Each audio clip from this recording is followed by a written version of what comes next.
evaluating one case for the reference of the public, for them to decide in the future whether this arbitrator is a good one for their cases. And also, we are communicating the reasons of the challenges of arbitrators with the parties, so that the parties will have an idea what position the arbitral institutions are holding against those challenges, why they win in the challenges and why they lose in the challenges, and what the values are that the arbitral institutions are holding. Then the research projects and the publication of the awards, ICC has been doing that for decades. It's always controversial, to be very honest, but it is also very helpful for the clients to see the predictability of arbitration. Arbitration is confidential, which means you usually do not know who is arbitrating, and you do not know what the result will be for certain cases. But it is also very important for the clients to become more confident in arbitration by sharing with them the results of certain types of cases. For example, for FIDIC cases, it's big, it's complicated, and it is always unpredictable. And it is very difficult for clients, for companies to have confidence in FIDIC arbitration because of unpredictability. Therefore, ICC every 5 years publishes the awards in terms of FIDIC, of course, based on the agreement with the parties. Apparently, we have to eliminate certain information in the awards so that the potential parties will see what will be decided in a certain kind of cases in FIDIC. That's also what we have been doing. And also, another part, the time limits.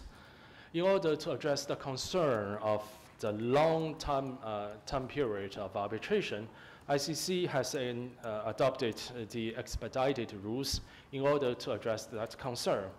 One thing that we have been doing is that we require, unfortunately, I use the word require, for the arbitrators to submit their awards within 2 months period or 3 months period in terms of a sole arbitrator or 3-member tribunal arbitration. And there are sanctions. That's the reason why I say require. There are sanctions. If they can't submit the draft arbitral award within the time period, they will be facing the deduction of their arbitration fees, 5% to 20% at most, and such deduction of the money will be returned to the parties to safeguard the efficiency of arbitration. And currently, the average arbitration time in ICC is 18 months, and as I mentioned, the average amount in dispute, taking into consideration the adoption of the expedited rules in 2017, the average amount is $45 million per case, and the time is 18 months for each case.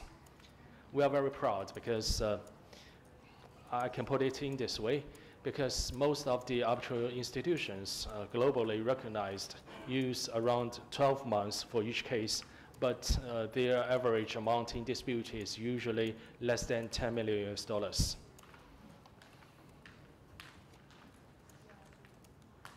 Sorry.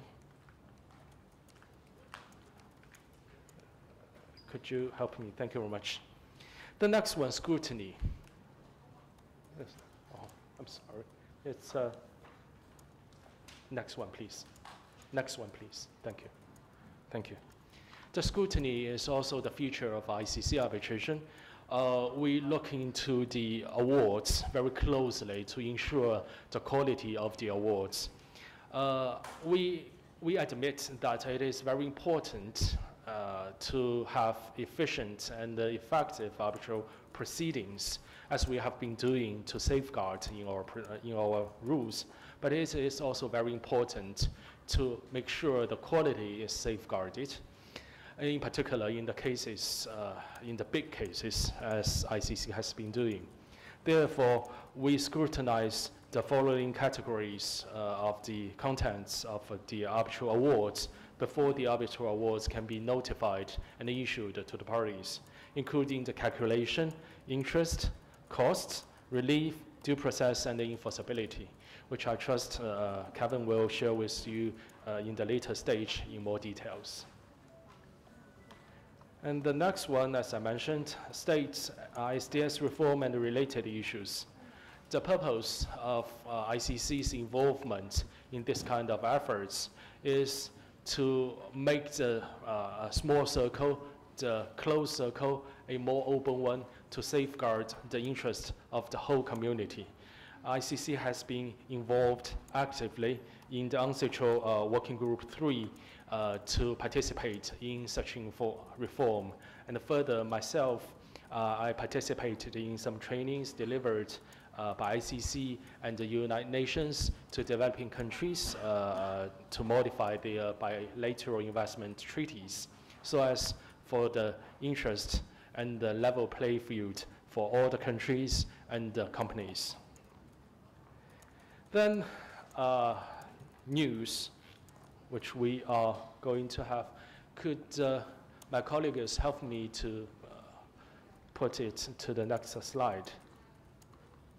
Next one, please. Thank you very much.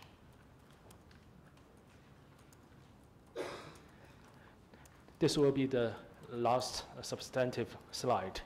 For news in 2018. Number one, we have adopted the EPP, the expedited rules, which has been quite successful up to now, and we are looking at having more cases adopting those rules and improve the efficiency and the effectiveness. And also, we are adopting new language versions of the ICC rules, as well as the notes to the parties and arbitral tribunals. We have displayed some rules in English outside of this conference hall for your reference. But also, very importantly, we are going to share with you a Vietnamese language version of the note to the parties and arbitral tribunal, which is the detailed rules that you can take into consideration during your arbitration. And then number two, we have had a new office in Singapore. Before Singapore, we have a Hong Kong office administrating the Asian cases of ICC. Therefore, we are also considered not only, an arbitral institution registered in Paris, but also an arbitral institution registered in Hong Kong. After Hong Kong, we also have offices in New York, in Sao Paulo, and now we are very proud to share with you that we have already had an office in Singapore, so that our clients will not suffer any time difference when they are submitting requests or expecting the replies from the Secretariat. And also the new court. As I mentioned, we are going to have a new court composition coming from more than 100 countries and composed of more than 170 court members. And we are also having a Belt and Road Commission to facilitate the needs and the disputes arising out of the China's project of One Belt and One Road. Then finally, there will be a new internet system of case management to improve the efficiency at ICC. We look forward to coming back to share with you more updates and report to you what has been doing and what will be done next year in terms of these 4 news. Thank you very much indeed, and I look forward to seeing you again. Thank you. Thank you, Mr. Fan, for all the latest updates on the statistic and on the procedure at ICC Court. We are always considered to set standards for international arbitration procedure. And now the session 1 is concluded, and I'd like to leave the section 2 and section 4 for our moderators.